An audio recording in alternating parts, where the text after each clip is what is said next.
The core base of mythology is having to recognize that there's something greater than yourself. Even if you believe that's love or the ground of all being, or if you believe that's, God and that she is overlooking, all of us, however you choose to express that or embrace that, I think it's very, very important to recognize that all of us, in some ways, are servant to something greater than ourselves. It's just how we choose to acknowledge that force that's greater. Every day we're bombarded by everything wrong in the world. When we pick up our phone, turn on the TV, or listen to the radio, we hear all about the heartbreak and destruction happening across the globe. But what if we could change that? What if we could begin to heal the world by focusing on all that's right? We're surrounded by stories of those helping their communities, achieving amazing things, and overcoming insurmountable obstacles. My name is Kelly Rowland, and it's my mission to share stories of love, hope, and inspiration on Born to Inspire podcast. Before we dive into today's episode, here's a message from the Deconstruction Workers podcast. The average cost of a 3-credit hour university course in America is $1,782. You could pay that, or you could listen to the Deconstruction Workers podcast and get a semester's worth of college knowledge for free. Popular culture professors turn their academic knowledge towards all of your favorite movies, television shows, theater productions, and more for free.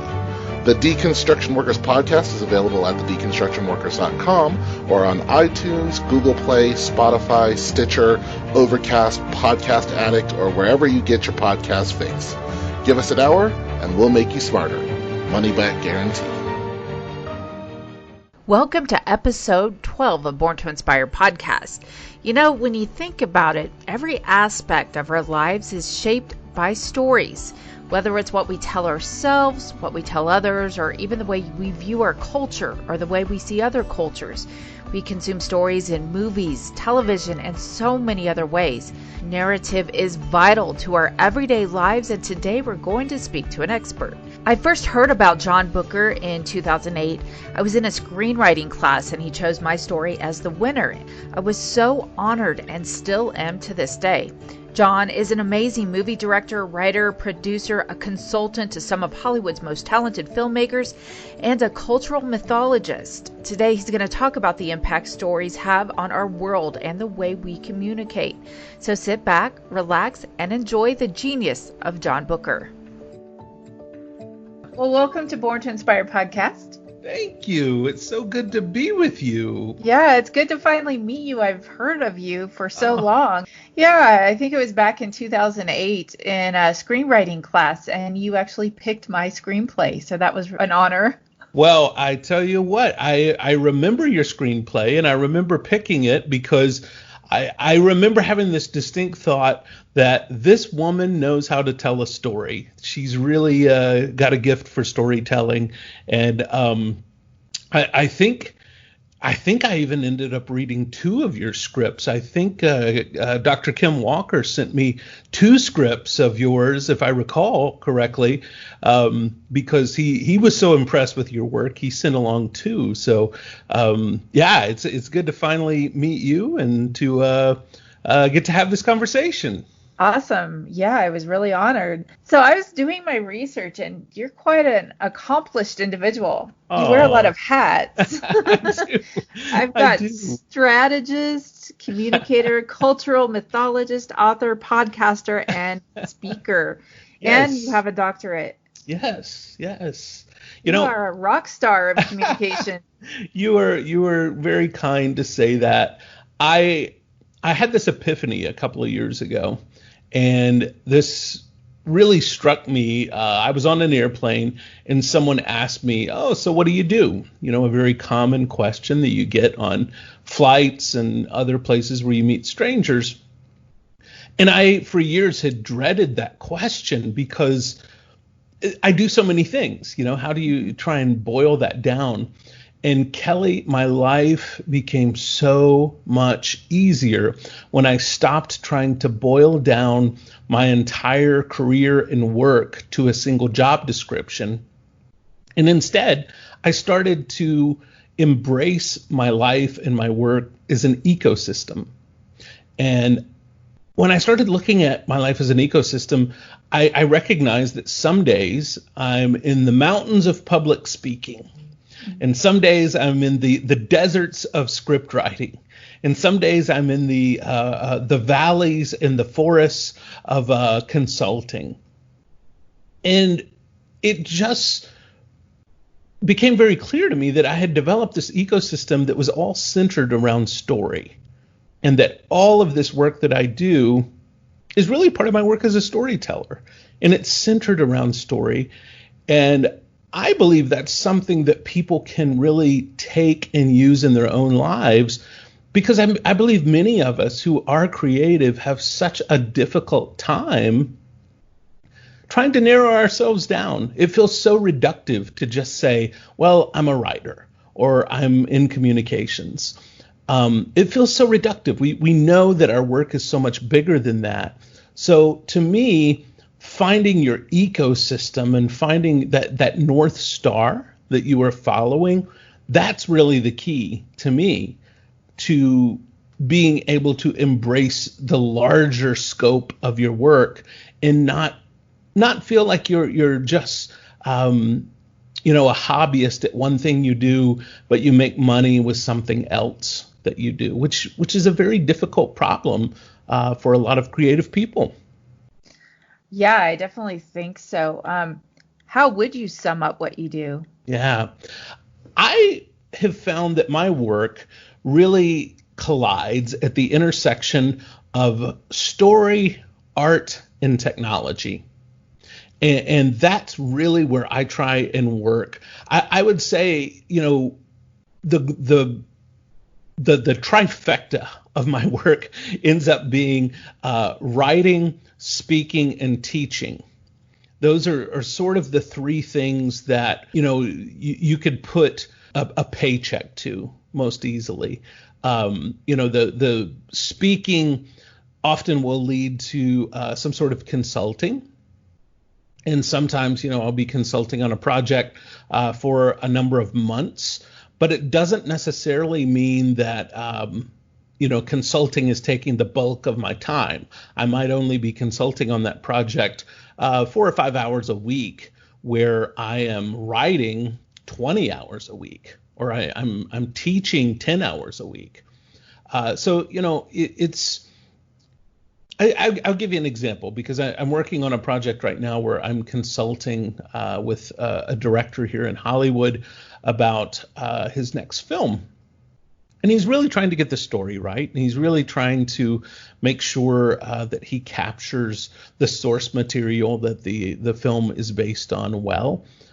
But at the same time, that is not a process that he can just flip on a switch and make happen. So he is working on that project each week, coming up with new drafts, new characters, new aspects to the story. And then he will send that to me, and I'll take an hour or two and go through that and give notes. So oftentimes, with something like consulting, it just takes time as the person you're working with or the organizations that you're working with, as they are developing the material. You have to be able to switch gears and be doing something else.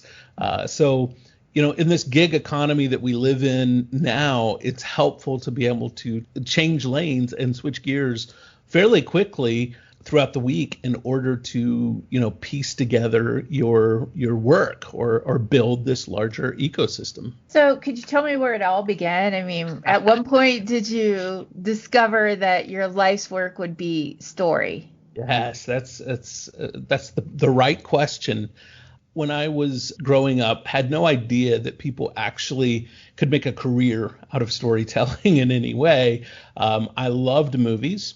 I grew up in a small town in East Texas, and there was a video store near us that my family went and rented movies at. And they had a special on weekends that you could rent 9 movies and get the 10th free. And movies were 99 cents to rent.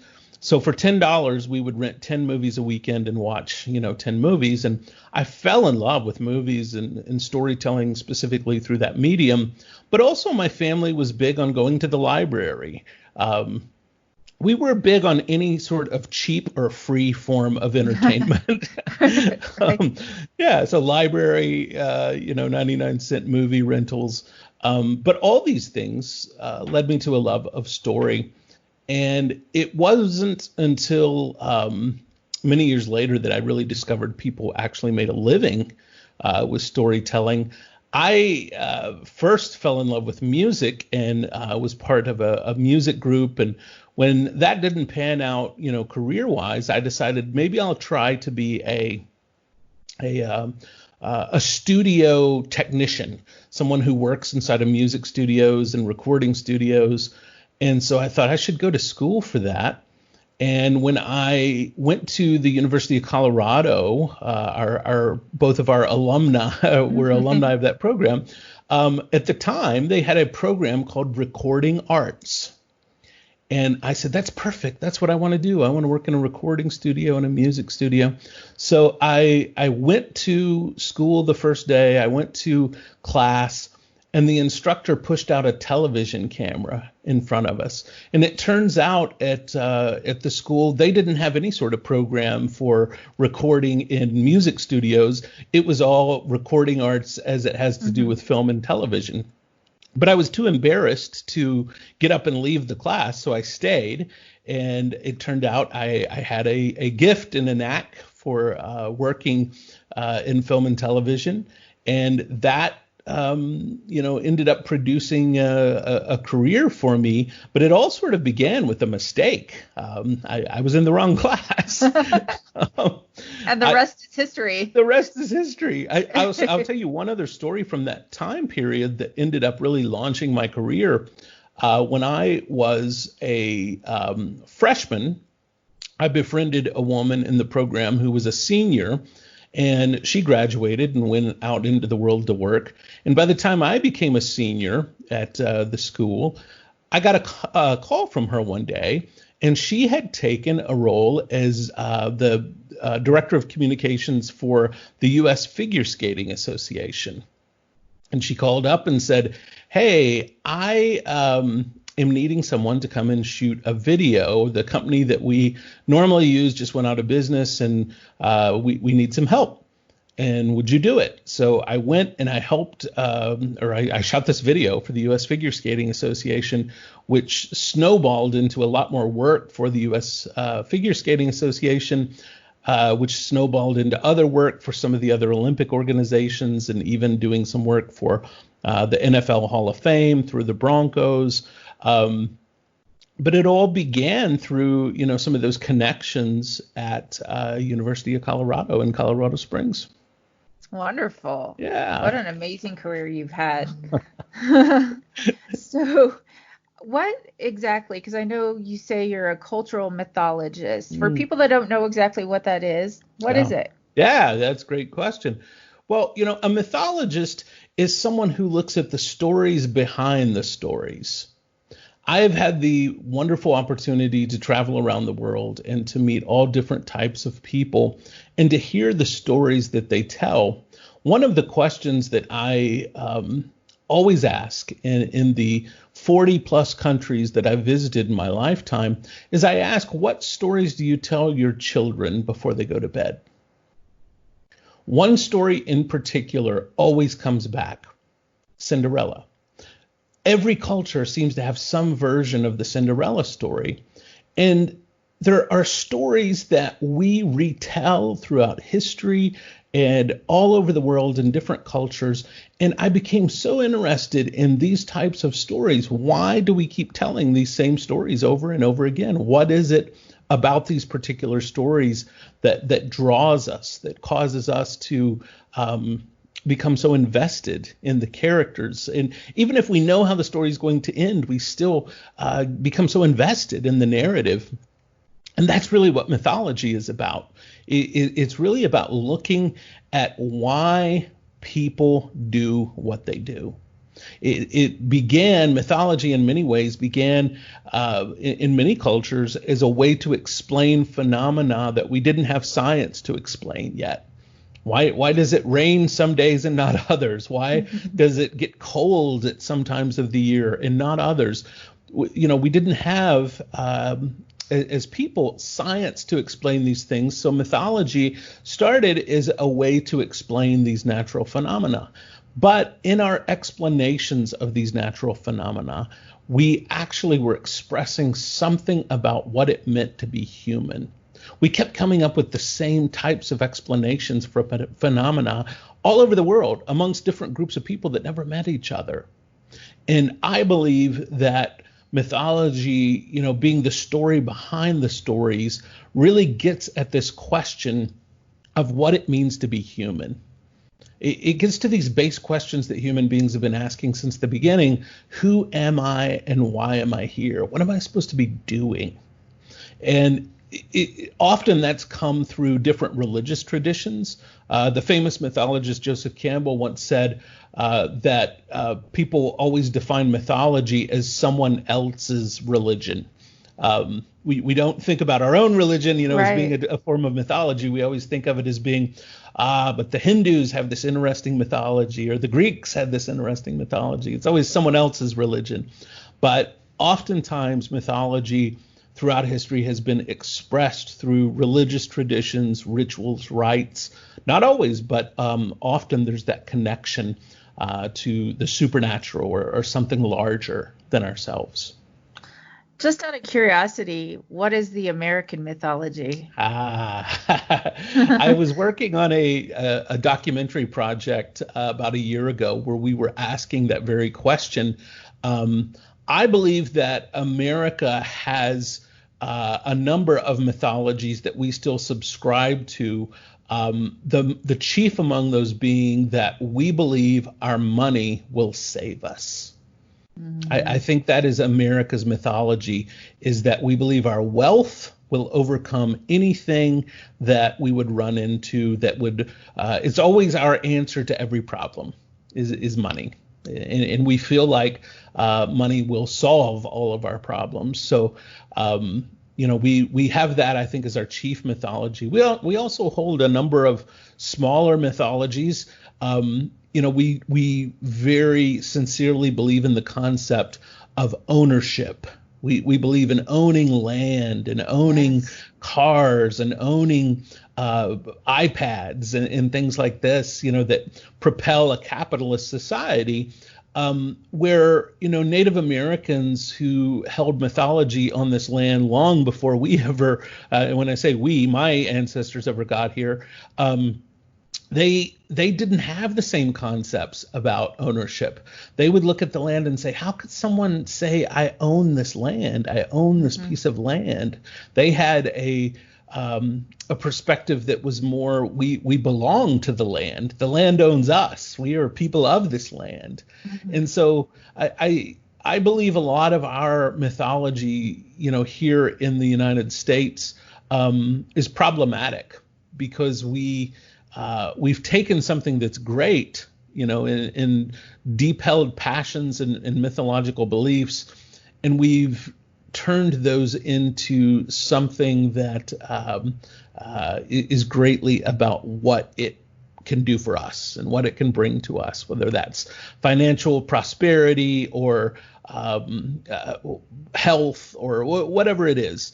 And I think that is problematic. The core base of mythology is having to recognize that there's something greater than yourself.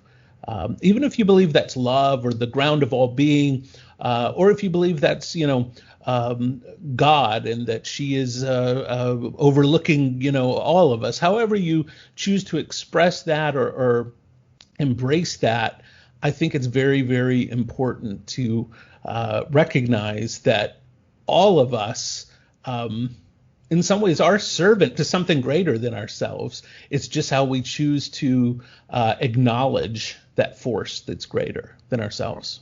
Right. I also think we're kind of an individualistic society as well. So is that a part of our mythology? It is. I mean, when you look especially at Eastern mythologies are more about the group. They're more about the context of a family or the context of a society or a culture, where Western mythologies are about the hero or the heroine.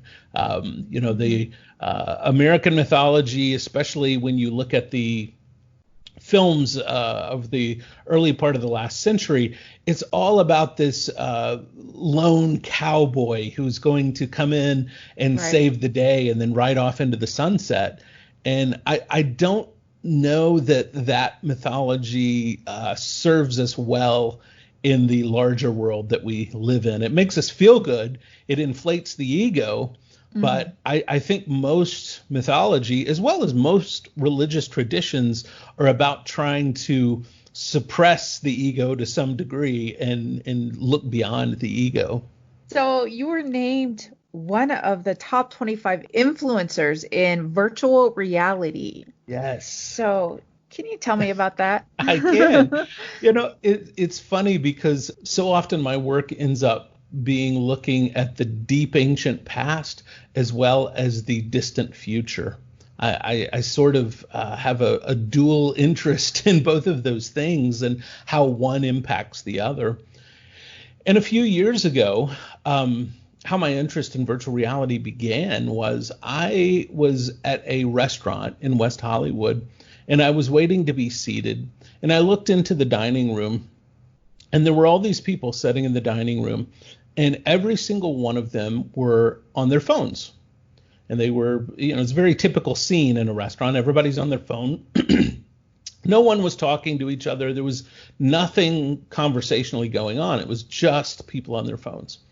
And as I was standing there waiting to be seated, I looked out at that and I thought, I wonder if 40 or 50 years ago, when the people who developed the microchips that made these cell phones possible, I wonder if they had any idea that what they were working on that day will one day have such a deep impact on human communication. I wonder if they had any thoughts about, will this make us better as a society or worse? I don't think there was a lot of that sort of, thinking going on, which is understandable. But I took it as a challenge, and I stood there and I said, what is being developed right now in labs and technology labs that 40 or 50 years from now, someone might look back and say, I'm so glad that someone had a conversation about, is this technology making us more human or less human? Is this technology making for a better society or a more challenging society? And I'd read some things about virtual reality, but it was at that moment I said, I'm going to really invest deeply in learning about virtual reality, because I would love to be a voice in the room who is having those conversations around, technology, and is it making us,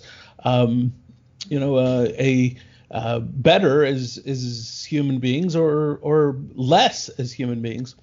So I've learned in my career, one way to really find out a lot about something is to write a book about it, because it one, forces you to think deeply about it and to investigate, but two, it tends to give you access to significant voices within the topic that you're writing about. So as I would call around to, Google and Lucasfilm and places like that and say, hey, I'm writing a book on this, it got me in the door and in the room with a lot of important people, which is what my book, Storytelling for Virtual Reality, ended up being a product of, was conversations that I had around with leading thinkers in this space. And, I learned a lot basically through just talking to a lot of smart people about how they saw all this working and where all of this was going. So, I was very honored to be acknowledged as one of the, top 25 voices in that space. But really, all I did was embrace the space and wanted to connect and have larger conversations with the people who were leading in that space. And that sort of one thing led to another, and that opened up the door for me. That's awesome. I tend to think that all of the technology is making us more isolated. I feel like that. I worry about that. I really do. Yeah. I don't want, I love technology. I love that you and I can, even though we've never met in person, we can sit here and have this conversation, and I can see you, and we can, interact just like we're in the same room. I love technology, and I fear that we will use it to the lazier parts of our personalities and our psyche. I fear that we will use it to subvert our fears of connecting with other people in person on a human level. I think, it's just like Spider-Man said, with great, power comes great responsibility. Or actually, I think it was Spider-Man's uncle that said that. But I think there is a lot of responsibility with the power of technology.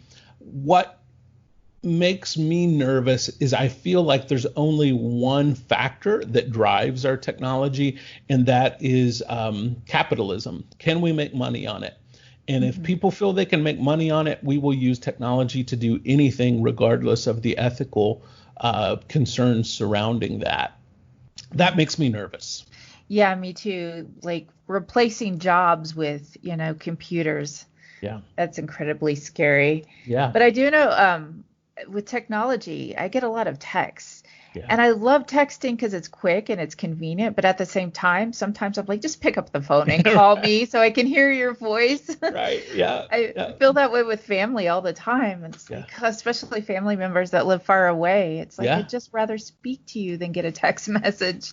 Totally. So I feel kind of old that way. Totally. No, I agree with you. And I think sometimes texting becomes easier for people than just picking up the phone, because we don't have to then negotiate the energy that goes back and forth in a conversation and read all the nuance that is in vocal inflection. And I think, again, we're lazy, and we don't want to do the heavy lifting sometimes that it takes in order to negotiate that interaction. And that, I think, is a bad reason to use technology. Yeah, I agree completely. So you spoke all over the world about how story has the power to change our everyday lives. Yeah, I really believe that. I really believe that so much of our experiences in life are based on the stories we tell ourselves.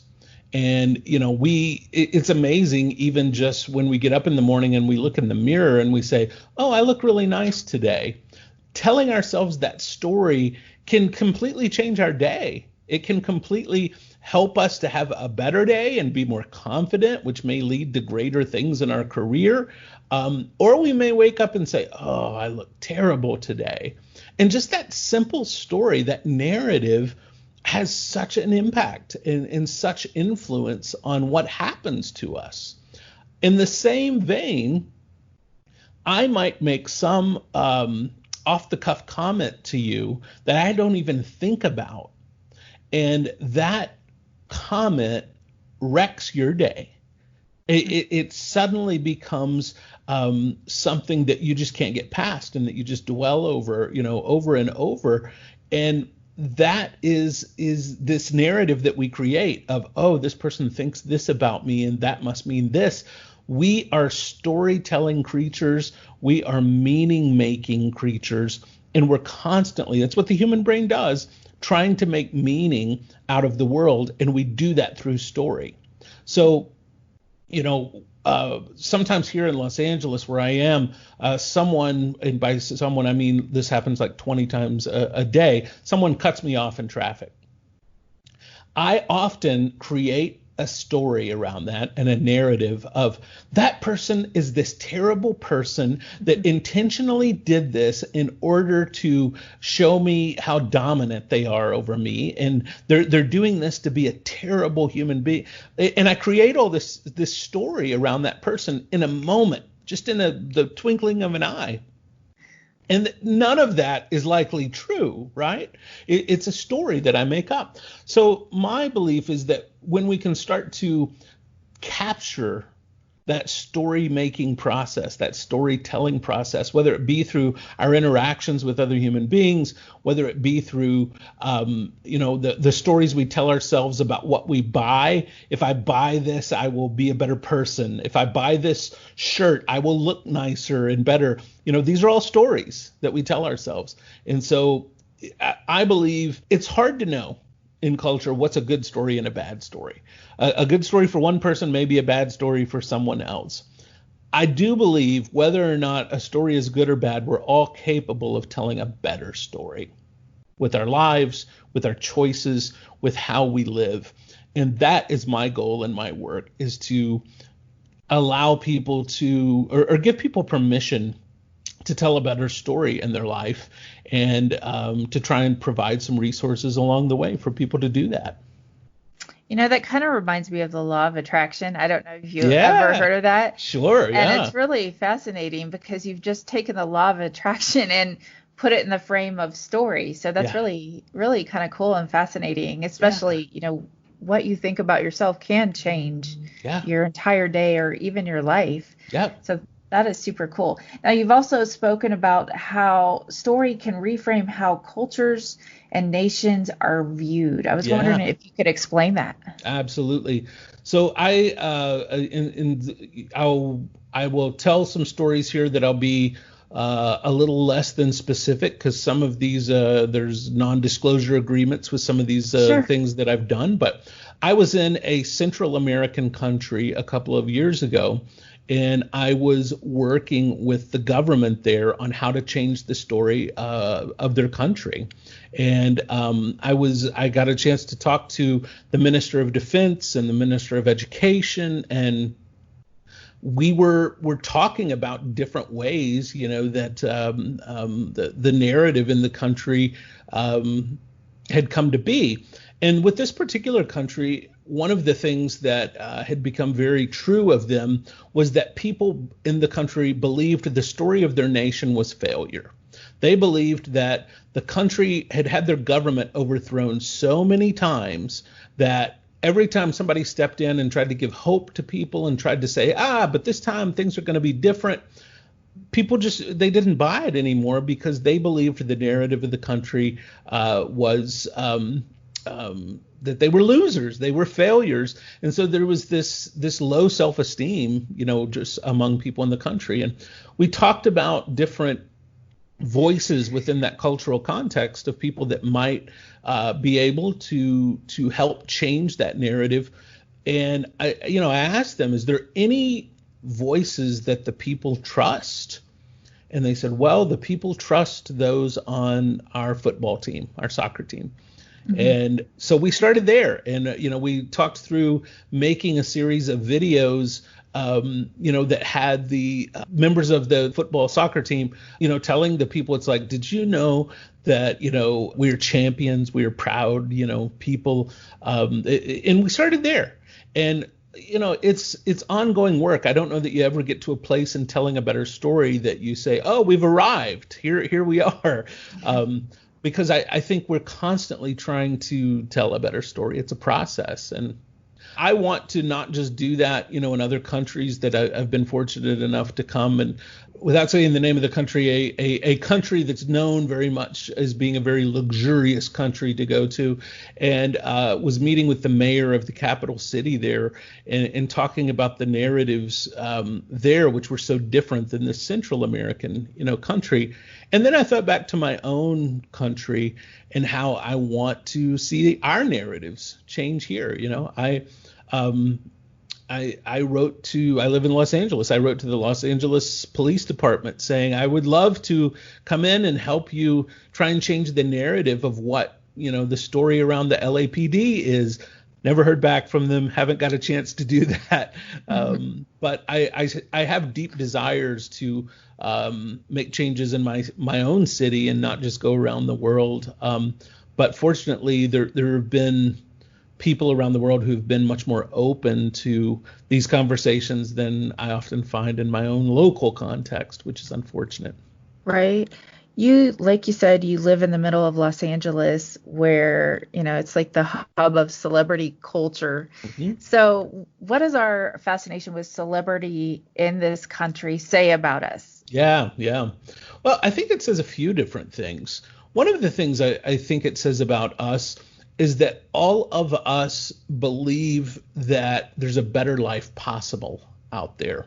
We often get frustrated with the minutia of our own lives, and so we create this story that somewhere someone is having a better life than me. Now, when you actually live and work in Hollywood and you work with these celebrities and you get to know a lot of them, you actually learn that is not a true that's a fairy tale. That's Right. not a true myth. And so, but I think it serves a psychological purpose in people to look and see, people that they aspire to be like, people that they want that type of life. And we can certainly, condemn that sort of fantasy thinking, but I don't think it's completely unhealthy to have those types of fantasies either. I think, in some sense, we need to believe in something. We need to be able to say, there's a better life out there. How we handle it can be very unhealthy, but I think at its core, being interested in the lives of celebrities and famous people, it's something innate to who we are as human beings, and it's something that we have done, since the beginning.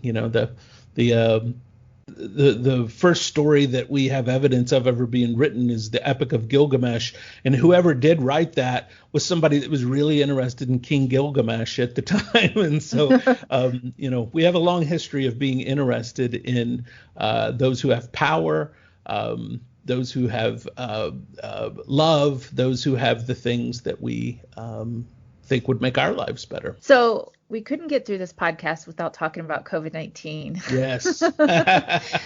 So how do you think that's going to change our future? Yeah. It's something that I've been thinking about a lot, and it's something I've given a few talks about. And there's a few reactions that I have to, COVID-19 and the way that it's changing culture. First of all, it's caused me to greatly rethink my concept of appreciation. I've become thankful for things that before I took for granted in so many ways. And I think that's a good thing. That's something you don't hear about, the good things that have come out of COVID-19, because Right. there's not a ton of them. But I think one of the good things that has come out is many of us have reconsidered what we are thankful for and what we appreciate. And, I hope to one day be able to sit down at a restaurant in the midst of total strangers. And that was something I took for granted. I wasn't thankful for that. But now, the next time I'm ever able to do that again, I will be tremendously thankful for that opportunity. Yeah, exactly. Takeout's great, but sometimes you just want to absorb the ambiance. Yeah. I'm also a guy who loves going to the movies, and I've deeply missed going to the movies, sitting in that dark room amongst strangers. There's something very comforting to me about that, and I won't soon take that for granted again. Yes, that would be incredibly sad if we couldn't go see a movie. Yeah, it really would. It really, really would. The other reflection, that I've been having during this time of COVID-19 is I really have thought a lot about needs versus wants. You often say like, oh, I just need cheesecake tonight, and I'm guilty of making that statement from time to time. But I think if you had told me in January you were going to go through several months this year of not being able to do this, or of just staying home, all the time, I would have really, pushed back against that and said, no, I couldn't do it. But I think we're finding out that we're capable of much more than we think we are, and that how much of what we desire is need and how much of what we desire is want. Now, that said, human beings do have a need to be with each other and have physical contact with each other. And I don't believe that's just a want, a desire. I believe that's a legitimate need. And I am interested to see how COVID-19 continues to challenge that, because I think at some point, just for the mental health of the general public, we're going to need to be able to touch each other. And I hope we can find safe ways to do that. Yes, I just posted a meme, I think last week, and it was a picture of people hugging. And I said, remember this? We're starting to forget what it's like to go to restaurants and to give hugs and all of that great stuff. Yeah. Well, thank you so much, John, for being on my podcast. Pleasure. It has been my pleasure. I am so glad that you reached out to me, and I'm so glad that you are doing the work that you're doing. One thing that I have learned in all the work that I've done is that no one person can do it all, and we need each other so desperately. We need each other's work. And so, Kelly, I'm so thankful for the work that you're doing, and I'm thankful that that you're sharing your work with other people, because I'm tremendously honored to be a part of it. Oh, and thank you for the work you do. It's fascinating and so important to our culture and the culture of the world. Thank you so much. So tell me, were you as impressed as I was? John is an amazing scholar and a talented storyteller. You can find out more about him and what he does at tellingabetterstory.com. You can check out both his podcast, Skeleton Keys and the Inside Out Story, on his website or on most podcasting platforms. I would like to thank my executive producers, Richard Randall and Mary Helm. If you enjoy what I'm doing and would like to become a supporter, you can do so at patreon.com/born-to-inspire. All the money raised goes to improve the podcast so we can continue to bring you quality content. Thank you so much for listening. I hope you are safe, healthy, and finding ways to stay inspired during these difficult times.